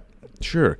So, obviously, Chief of Police of Hoover now, Hoover, Alabama. It's the largest suburb outside of Birmingham. So, city's about 98,000 people. So, 200 officers or so ish, about 240 total staff. So, not nice mid-sized department. I would liken it to probably maybe like Garland and Mesquite in the Dallas suburb. It is similar. A touch more like Plano, not as big, Okay. but touch more like Plano for sure. But it's not as big yet. Great opportunity. The previous chief, friend of mine, he is now the mayor. He decided he was going to run for mayor. He was a chief for almost 21 years. Wow, that's an anomaly. Never happens anywhere. No, that is rare. Yeah, no, it is rare. Great guy, great friend of mine, great chief. Honestly, I've told people he'll be a better mayor. He has literally invested 40-something years of his life for the city of Hoover, and now he's the mayor. They're going to have a statue of him before it's all over with. Look, I'm telling him it's the Nick Durz's public safety building. That's what I'm pushing for. That's really cool. Yeah. So got an opportunity there, applied, was selected. It's the conversation we just talked about. They had internal candidates there apply, went through the selection process and was selected. The great guys, they still work there. They're in the command staff, and was fortunate to be selected. And great opportunity. Hoover, the department has always been known as one of the premier departments in Alabama, and some would argue some of the Southeast. Always had the best equipment, technologies, officers. Always had lines of officers to pick from there. That's changed a touch, just as everywhere else has. Have a very high standard. The chief mayor, as we call him now, instituted years ago. Our values are very similar to kind of like Chief Como's. It's a standard of excellence there, and that's what I've instilled everywhere I've been, and we're going to keep that going at Hoover. But there is a standard that we expect our officers to perform at, and if we don't think you're going to make that level, you're not going to get hired there at Hoover. And that's been instilled since he's been the chief 20 years ago, and we're going to keep that rolling. As I told him, I said, look, man, we had the conversation. I said, look, you're going to be on the third floor. You got to let me run the department, man. You got to, right? And to his credit, and I know it's not easy because he loved being a chief and was there a long time. It was very successful. Over 2 decades, yeah. I mean, very successful.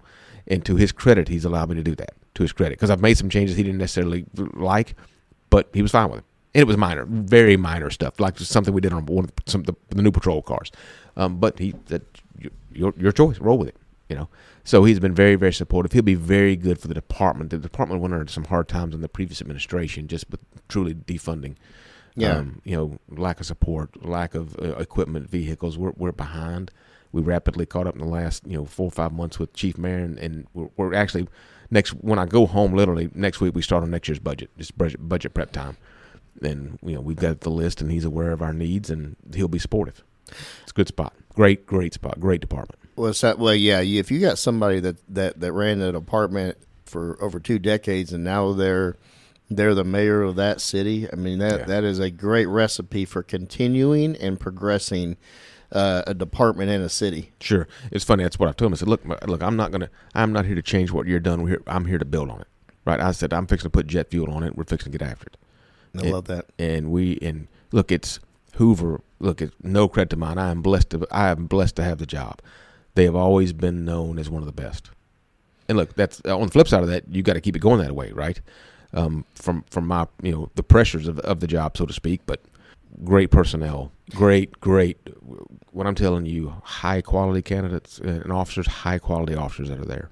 All right, I'm gonna give you this opportunity. So usually we're out here shilling for DPD. Why to come to DPD? And and Chief Como, please turn the radio off for a second. Yeah, he's gonna be all right. He's going to Gillies in a cowboy hat. He's gonna be fine. Yeah, I'll get pictures of that. Maybe he'll ride a horse in there too. Please do. Okay. Chief, I want you to speak to some potential candidates there and why they should come to Hoover, Alabama. So look, if you're in the Southeast in the Alabama area or anywhere surrounding, the Hoover Police Department, look us up. We are known as a standard of excellence. We're going to have the best pay, the best benefits. You're going to have a command staff, a mayor, and a city council that supports you, which matters in today's times, which is going to invest in you. We're going to prepare you to be the future leaders of our department, right? If you want to come into a place where we have the best equipment, the best technology, the best officers, the most camaraderie, and we're going to invest in you personally and care about you and bring you into our family, that's the place for you to be. You're not going to beat our salary. You're not going to beat our benefits anywhere in the Southeast. Now, look, we can't compare to Dallas. It's different. It is a different animal when you come to Texas. But if you're in the true Southeast and you're a Southern guy, call me. We got you. Having support from the top down, and now you got it from even a higher level with the mayor that understands everything that you're doing and everything that officers are going through, that is invaluable. No, sure, it's funny because as I was upstairs in the Fusion Center talking to your drone guys, right? So Hoover's had DFR for a couple of years now. Now we don't have the whole city covered yet, but we're on the kind of the forefront of that in Alabama, right? And so look, I've told the command staff, and I've met with you can't do it in Dallas, right? But there I met with every officer since I've been there, and it takes a hot minute to get it done, but it's worth its weight in gold, right? I've learned so much about the department and about the perceptions and what's reality and the needs and where we need to go. It is invaluable. Like to kill me, we got it done. I got it done literally last week, and I've told them and I've told the command staff, look, I got a list y'all hadn't seen yet of the things I want to do here, because I want to expand on everything that Chief Mayor's done, and I want to take it all to the next level and just stand by. Because look, I told him, I said, you're gonna kill me, but because I'm coming with some funding requests, but you got to back them. And we're going to we're going to continue this thing into the next century, and it'll be like no other department around there for sure. That's amazing. We'll be watching from Dallas, and I'm going to enjoy continuing our friendship. Absolutely. And you told me something a while ago before we even start recording that you want to put the pedal down on officer wellness, yes. and anybody knows me knows how passionate I am about this, and also I know how passionate Chief Coleman is you invest in your people that are out there doing the work for your city and for your administration, and the citizens deserve that and the officers deserve that, because we want them to do a great long career and walk away with mind and heart and soul intact. Absolutely. It was funny. Even Hoover, before I got there, we have a behavioral health specialist position in the police department, right? Which is really not heard of in the South at departments our size, right? Mid-sized departments. We have that there, and we're creating our wellness program. It's like I told him, I was great. I'm coming here today so I can see what y'all do and get some behind the scenes for some other ideas. But again, if we're true to who we say we are, right? So I'm new to Hoover. I've told the officers this. I'm new to Hoover, but in totality of my career, I'm still at the end of my career. I may have 10 years left, but I'm still toward the end of my career. I just want to make something better. I don't have any, like we said earlier, I have the job, right? I'm not fighting for the job. I have the job. So let me use the position to make the department better.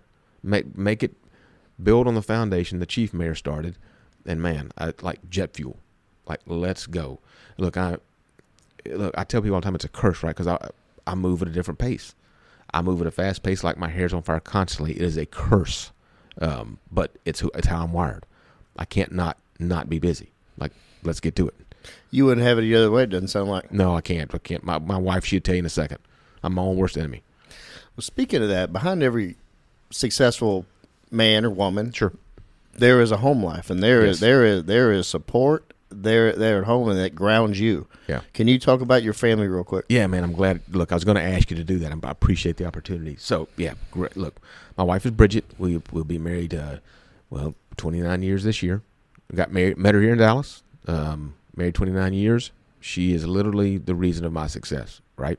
And I'm not naive enough to know it. I tell people all the time, I said, if Bridget speaks, you better listen. I tell people in the community that. I was like, if she says something, you need to listen to her. She has great wisdom. And she is why we have 3 great children that are successful now. It's a funny story. Like last night, our middle son, Griffin, packed his truck, and he's moving to Austin, Texas. He graduated from Auburn 2 weeks ago. Starting his job, got a job in Austin. And so he's got a wedding this week in Auburn, but he packed up and he left last night. And he left. And he's getting married in September. And I didn't realize the gravity of that till I'm sitting across the street last night talking to my wife. and it just hit different because he's our middle child. Our oldest son, he moved to Memphis 3 years ago, working, but that's close, right? He comes home and he's not engaged. Griffin left last night, not coming back, getting married in September, 11 hours away in Austin. Man, it hit different. Hit different. I was very surprised last night. But between me and my wife both, right? And he put all these kids are in social media, and he's in marketing. That's his finance degree, going into marketing for Poncho Outdoors, Poncho shirts. It's a great opportunity for him. Great company. And he put an Instagram post on a picture of our house and our dog sitting in front, and said, "Till next time." Man, whew. I was like, holy smokes. I did not expect the visceral reaction that I got, my wife got, when he drove off yesterday. I talked to her late last night from the hotel room across the street. I'm a father. 12-year-old daughter. Yeah. I got one, 13. So I'll go from 26. Well, that's why I hadn't got there yet, because I got off on that tangent. Oldest son's 26. He's in the outdoor industry, community marketing manager for Shin Gear. Look them up. If you're a hunter, look up their gear. You're not going to find any better. They're based in Memphis. Started out in water. They're big in the waterfowl industry. My oldest, he was, funny side note, he fished competitively through high school and college. He got scholarship for college for bass fishing. Wow. That's amazing. He won 2 national championships in high school. Him and his partner for Bass Nation, the organization, won 2 national championships in high school, won 3 school of the years in college with his school. Very high, uber successful in that world. God-given talent to catch fish. I can't do it. He does. When he won his last school of the year for his school, his senior year, he already was working for a company that was sponsoring him, started to work for them. He said, "I retired, I'm done." And now he gets the itch. He gets the itch bad. Still got his boat. I keep it in the garage because he doesn't have one in Memphis, and it hits him hard because when I'm telling you, this kid is 25 years old, about to be 26. I told you to do the first part. They asked him to do a podcast last week. I'll show it. I'll send it to you. Yeah, please. He's hooked, man. When I'm telling you, everybody in the outdoor industry knows him. Hooked. And it's amazing. And good for him, man. No, great. Well, good. Great for you and your wife. Yeah, that is your legacy. That's your legacy. Look, he is uber successful already at a young age. When I'm telling you, knows everybody in that space, and they know him. Hard work ethic. These people talk about their kids in that generation. They don't work. Like, we see them in young officers, right? Not want to work overtime, do some things. Dude's got a work ethic, and makes me proud. Griffin, same way. He's going to kill it with Poncho Outdoors. He was his fraternity president. And we're not fraternity people. He was first generation, Greek person. That's just not what we come from. Mm-hmm. A little different farmhouse fraternity. Shout out to Farmhouse at Auburn. Auburn was a great ride for him. 4 years. Man, that dude did everything. And he is known already. He's established himself in the marketing world, in the outdoor industry. Mossy Oak Camouflage, intern with them. And if you're a hunter, you don't get any bigger than that. And he's going to our capital. He's going to your capital for Poncho Outdoors. Yeah. So you talked about your oldest. You talked about the middle. And then you talk about a 13-year-old. I do. That's my daughter. Tell us that story. Raylan, man, she's awesome. So Raylan, I go from 25 to 13, and Raylan is truly a gift from God. Truly. Look, blesses us more every day than we bless her. I went from boys to pink and a girl, right? Like, holy smokes, is there a difference, right? Huge difference. I mean, I only know one, but it's being a girl dad. Yeah, it's amazing. Yeah, and look, Raylan is, man, and she's in 7th grade going into 8th grade. Middle school is brutal for girls. I'm like, oh my goodness, it's unbelievable. I like girls, but y'all got to be nice. Like, I've had middle school boys, right? And it's the same issues, but not near as bad as girls. Like, y'all be nice to each other. This is all gonna work out by 9th grade. Stop, right? So she's in the throes of that, working through it. Some great days, some not great days. But when I'm telling you, she is the apple of our eye, 100%. Right? She is. I'll move heaven and earth for her, literally, like you would for all your kids, right? But when you go from 26 and 2 boys to 13 and a girl, it's a big difference, right? Like we're the old parents. Like we're old. Well, I'm right there with you. It makes you appreciate time. Yeah. No, 100%. Like I'll tell you a story offline about it, but Raylan is truly God's gift to our family, without without question. Sounds like you're a gift to her. Yeah. And now you and your wife have a new project. Yes. You have a city, an apartment to run, but you have a great new project, and you have success stories with her two brothers. That's that's a testament to my wife. I'm just telling you. When I'm telling you she is wise, if she speaks, you better listen. If you don't, you're crazy. And her full-time job, look, we were blessed where she stayed at home. Right, she works some part-time jobs here off and on. Helped at school. She tutors kids in Spanish now. She was able to stay at home, and our children thrived in it. And she's the reason that they're successful, hands down, without question. She thinks I don't tell people that all the time. I was like, you're crazy. You don't know what I say to people. So now she's got a recording where she can hear it. Look, I've been very, very blessed. And look, man, kids spell love Time. People forget that. Yes.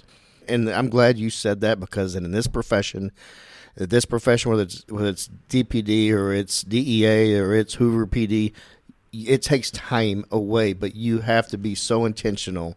That's where I was headed. Replacing it. That's the word I was headed to. You have to have intentionality. You have to be intentional. If you don't, you lose. And you have to be intentional with structure, with time, with activities, with family events, right? Look, man, like dinner time around a table matters. And you put your phone down and you eat and you just talk. I can't tell you how many times me and our boys, as they were older, high school into college, we'd get through eating and we would just be sitting at the table laughing and talking. Just life, right?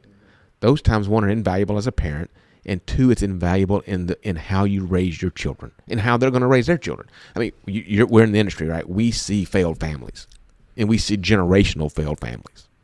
Yes. And it's unfortunate, man. Just invest in kids. Look, kids are my weak spot, man. They truly are. My kids especially, but kids in general, they're my weak spot. Look, our future, truly, it's cliche. Our future depends on it, man. Like, we got to help. In today's world is so different than when my older kids were coming up. It's certainly when we were coming up. It's a different world these kids live in, and man, evil lurks around every corner.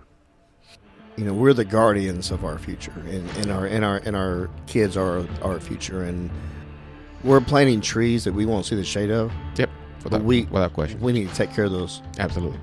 Look, it's to go back to them, because I want to make sure they'll listen to it. I'm so proud of them. I can't hardly put it to words. That's how proud I am of them. They mean, look, my wife, my kids, they mean the world to me. People ask me what my hobbies are. I've done a ton of interviews since I got to Hoover. I was like, well, my hobbies are, I like to hunt and fish in the outdoors a little bit, and I spend time with my family, period. That's what we do. That's the most important. Absolutely. That's what grounds you to be able to do the job you have to do to represent and lead others. But your priority is clearly them. It's without a question them. And it's hard, man. I tell people all the time, it's hard. You got to work at it. Like, if my priorities in life are the good Lord above, my wife, my kids, and my job, so my job's number 4. And I work hard, right? But that's the priority. And if you have those aligned, and you be intentional, and you put the work in, they all four be successful. Like, people probably think, look, I've had good success by hard work only. Not that I'm no better than anybody else, but I've been fairly successful. They would probably think my job's my number 1 priority, and it's not. I just go to bed dog tired every night. The listener just went a long journey of you growing up in Louisiana, getting into law enforcement, almost being built and made for the law enforcement profession. Looking back at all the experiences you had as a street cop, and now as an agent, now as a leader. You and I are both in Act 3 of our career in our life, and I want to ask you this. How do you want to be remembered most? Kind of dual purpose here. As the best dad and father and husband I could ever be, and the guy that laid it all out on the field and fiercely protected those he worked with. There left nothing left in the tank when I'm done.